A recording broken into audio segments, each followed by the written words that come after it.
Today is July 9th, 2026. It's exactly 10 years after the first Hiimmarymary video dropped.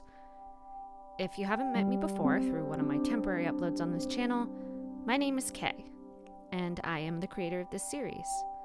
Hiimmarymary was an incredibly formative experience for me, creatively and personally, and in honor of the 10-year anniversary, I wanted to take some time to reminisce and reflect on the journey and share that all with you.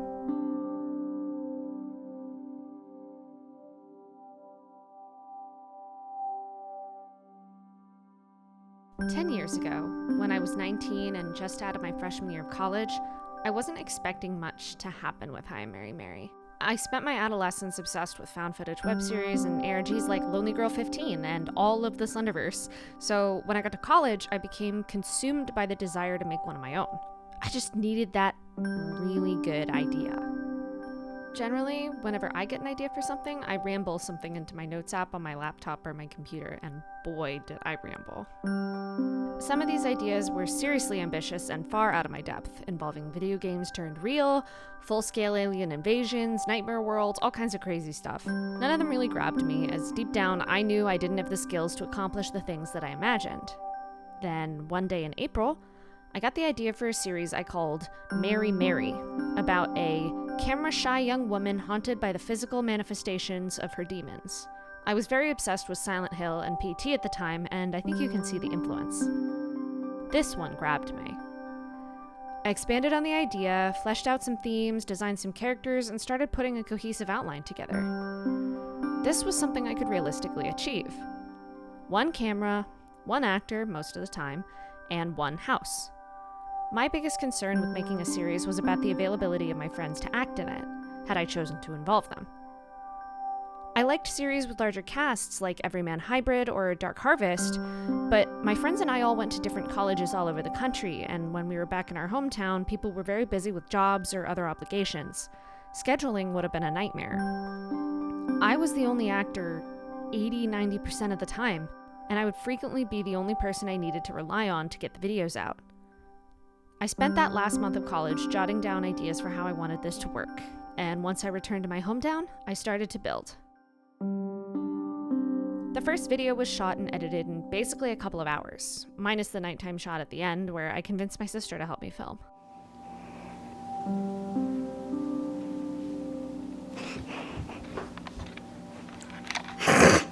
Okay, let's take a look at it.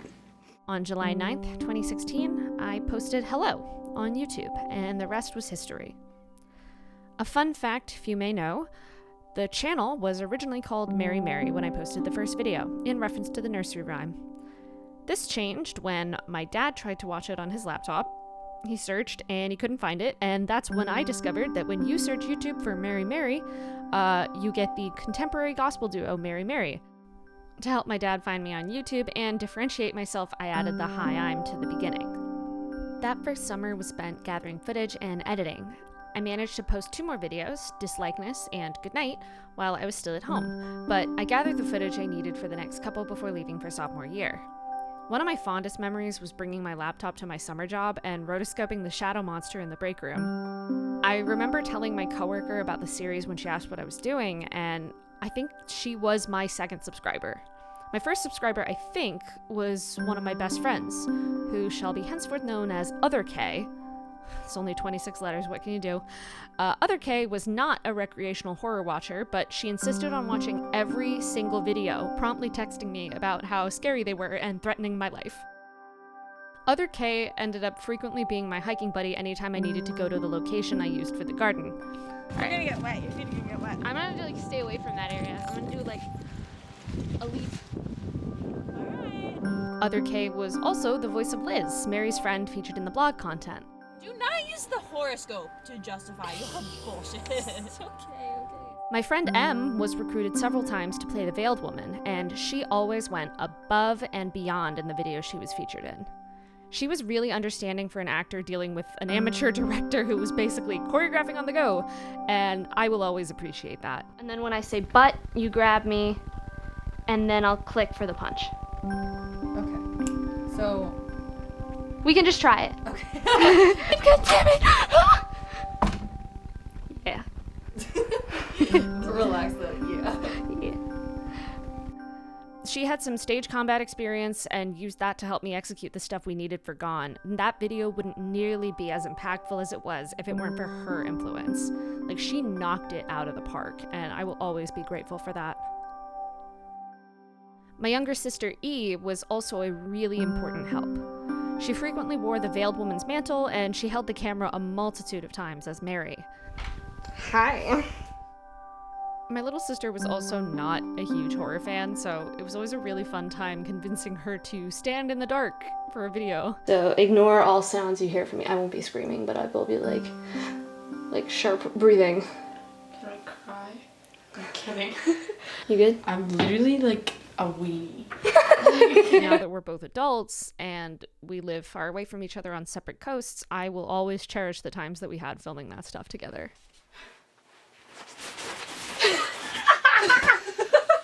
Stop laughing, you make me laugh. Okay. Your hair just went up so much. Hold on, let me get this out of my eye. We're blowing stuff in my eye. What sort of chemicals are in this basement that I'm getting in my eye? After the first few videos, series productions usually went as follows. Shoot at home on breaks, edit and post at school, with videos appearing every few months or so. Videos took longer to release once college got harder, but around the time my college workload got harder, I also had Mary make contact with the audience via Twitter. So many of Mary's tweets were shot off while I was in maybe a lecture hall or a class. Like right before class started, I would send something off. I did this a lot. I interacted some at a game too, usually via Tumblr or Discord. As I interacted with the larger unfiction community, I made a ton of creator friends, several that I still have to this day.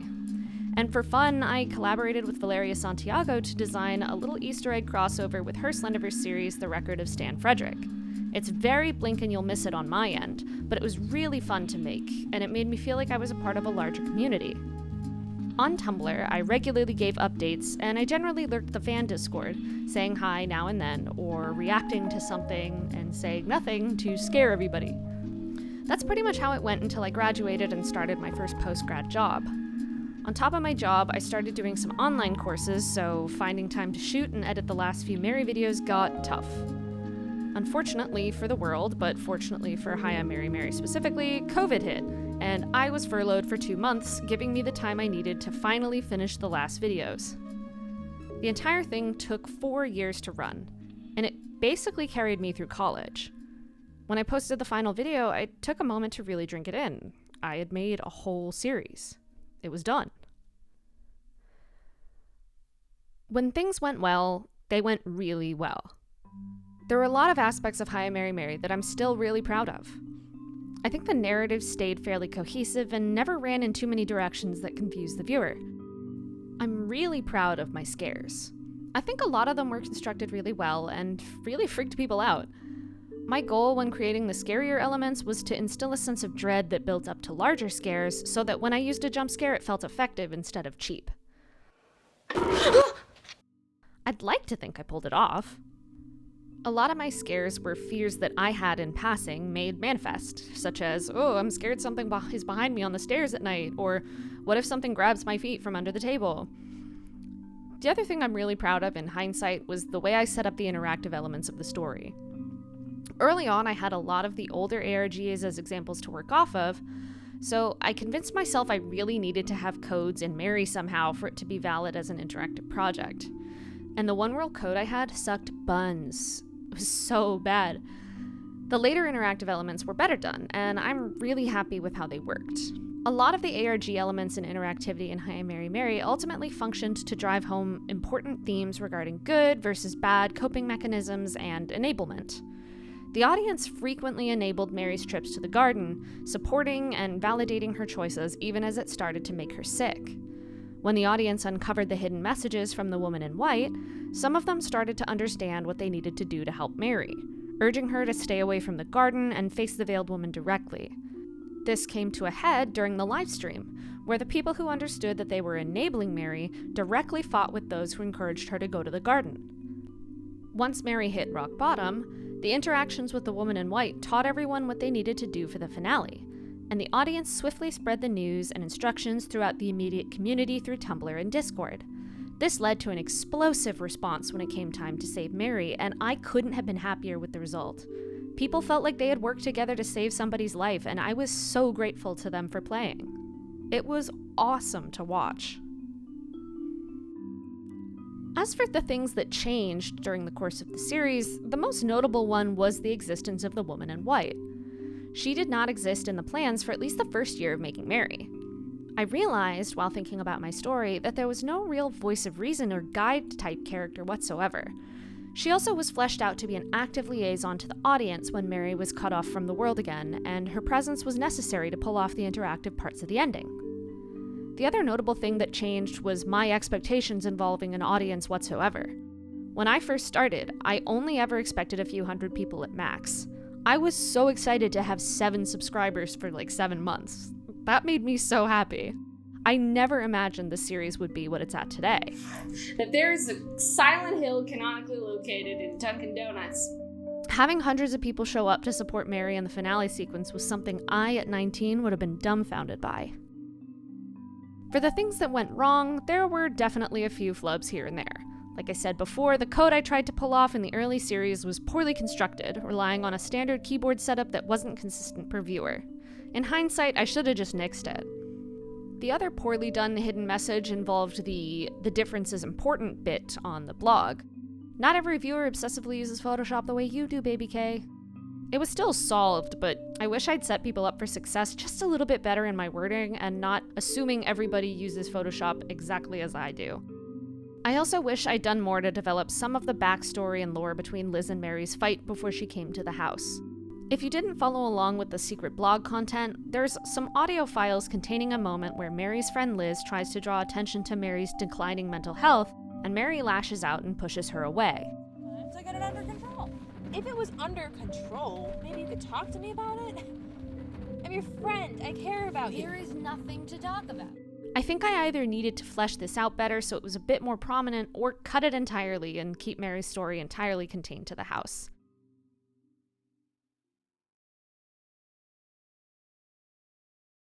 Looking back at Hiimmarymary from a 2026 lens, I have a complicated relationship with it. I feel like I'm constantly learning and improving my skills as an artist, so sometimes I can't stop myself from cringing at moments that feel like poor writing, bad acting, or VFX errors and mistakes. I recently showed a local friend of mine the first several episodes of Mary, and while we were watching it, to be fully honest, I got embarrassed. I've grown so much as an artist in 10 years, and even during this series you can see visible increases in my skill levels. It's hard not to watch sequences with the thought of, oh, I could do this so much better now.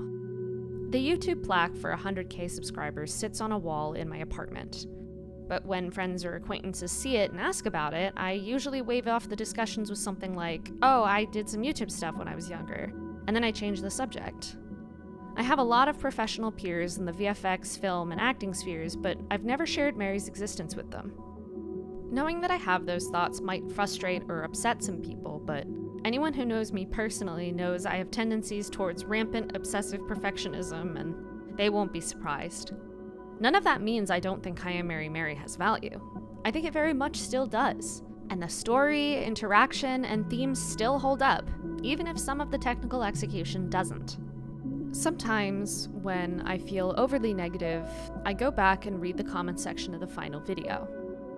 The messages people left there, recounting their own struggles with mental health, seeing themselves in Mary, using Mary's victory as a way to kick off their own, those remind me that it was all worth it. I'm happy that Mary's story helped some people better understand theirs. Really, that's what it's all about, yeah? That's the stuff that matters. When I started making Mary, I assumed that the majority of things I would learn would have to do with camera tricks or video effects. I did learn some, for sure, but in truth, a lot of what I learned making Mary had to do with the soft skills. I learned a lot about staying organized, often from losing or misplacing files. I learned about how to weigh my strengths and weaknesses to make the best thing I could make at the time. I learned that no matter how much you want to avoid long video release gaps, sometimes life just gets in the way, and you gotta cut yourself some slack for that. I learned that it's best to never make a promise about a video release unless you are 99% sure that you can deliver. It's just better for your sanity.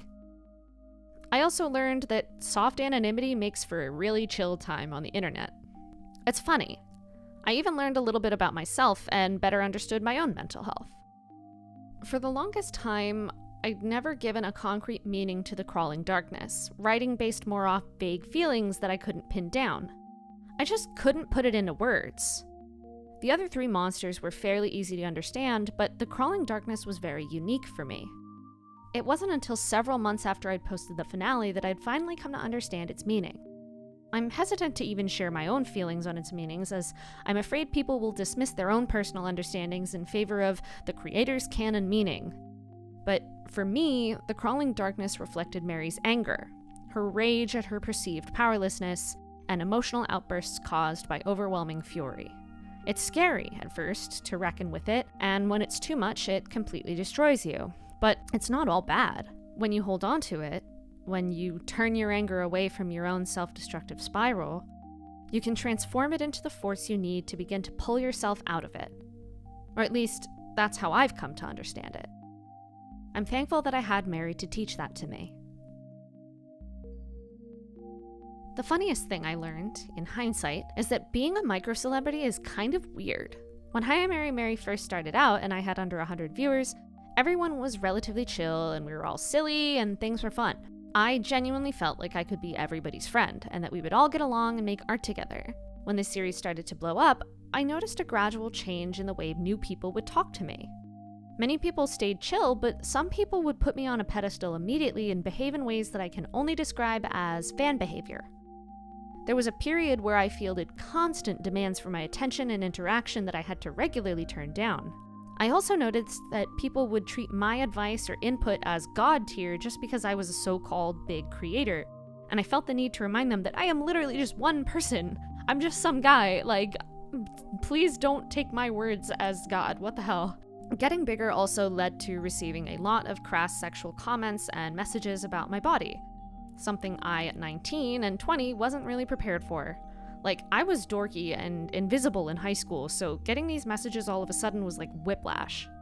Thankfully, they were easy to ignore, and I wasn't discouraged. I realized then that it was important to have clear boundaries with an audience as a creator, and that it's important to be responsible when interacting.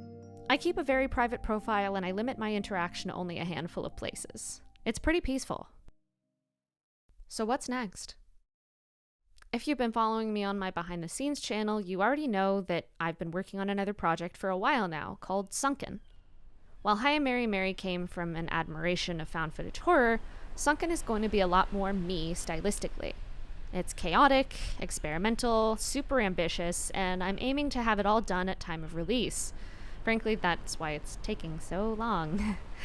It's a chance for me to flex some of my more practiced skills while exploring and learning new ones. The script for all 12 episodes is already finished, and we're looking at over 6 hours of content when it's all done. Mary was never meant to be me. She was meant to be everyone, more of an archetype rather than a fully defined character. The protagonist of Sunken, however, is a fleshed out mess of a person, and I'm really proud of the work I put in to make such a complicated character. I'm excited for the eventual day you get to meet her. I've kept at it for years, and I can't make any promises on release dates, just that I feel no strong urge to quit anytime soon. If you want to know more about it, there are tons of videos on my other channel all about it. It's already been a journey making this new project. Motivation ebbs and flows, and life and obligations constantly vie for my attention. It always feels like something urgent is happening. I managed to get through night school, through switching jobs, layoffs again, and very soon, and more positively, a wedding. But I'm hoping more things calm down after that. Right now, I'm in the visual development and creation stage. One day in the future, I'll be looking for voice actors to fill out the cast, but that won't be for a while. I want this project to be the best it can be, so I refuse to rush it. For now, sit tight. I'll have more to share soon. Before we go, I wanted to say a few thank yous. To my parents, for letting me run around screaming in your house with a video camera and for being supportive even when you didn't totally understand what was going on. To my fiancé, for not immediately running away when I told you I was actively posting scary videos on YouTube, and for seeing my weirdness as a perk and not a drawback. Sorry for scaring you by making you watch a live stream of me in clear distress 2 months into our relationship. To my sister and my IRL friends M and other K, all 3 of you were invaluable to Hiimmarymary's creation, and I deeply cherish the times we spent filming and adventuring for this series. To my college roommate, for listening to me yap about it occasionally, even when I'm sure you weren't interested. To those who featured Hiimmarymary on their channels, I thank you for giving an artist a chance to share a message. To the dear online friends and creative peers I've met in the unfiction community, thanks for the camaraderie, support, and advice. I've made so many great, creative, silly friends throughout this series, and I wouldn't trade it for the world. The final thank you goes out to you, the audience, for watching and supporting and sticking with me through it all. Hiimmarymary would never have become what it was without your support. I truly couldn't have done it all without you. I hope you'll stick around for the day I decide to share something new.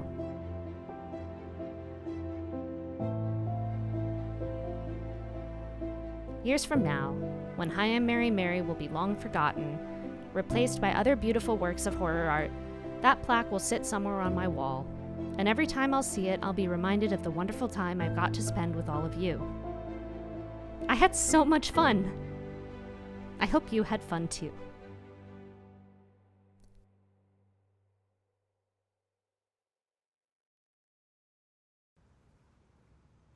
Sometimes I like to think about where Mary might be after leaving the house.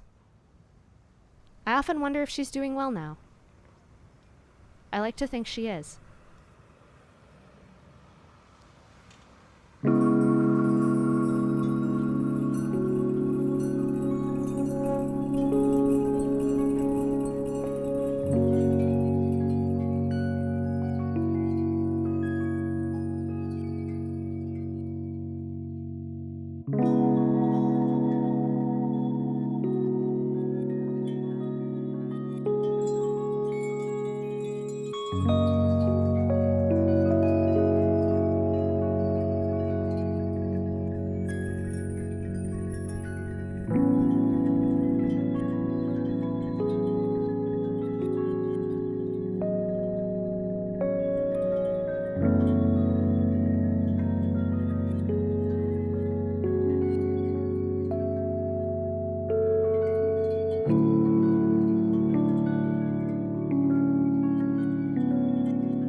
Hello?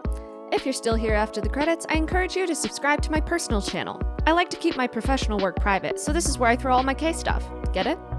You'll get all the updates on Sunken, plus a handful of other fun things, like behind-the-scenes videos, tutorials, random horror shorts, shitposts, and a yearly world-building project where I ask, what if the song It's Raining Men was real, actually? I also reworked and debuted a new website. Check it out at k-stuff.com. I enabled the blog functionality and hope to share more of my thoughts and writing work there soon. Now, please join me on the K channel for an anniversary marathon. I won't be able to perfectly guess what future me is doing, but I'm probably scrambling to get the live stream working as we speak, so go let future me know it's working, yeah? If I won't see you at the marathon, then have a good night. And thank you again for all the love and support throughout the years. Bye for now!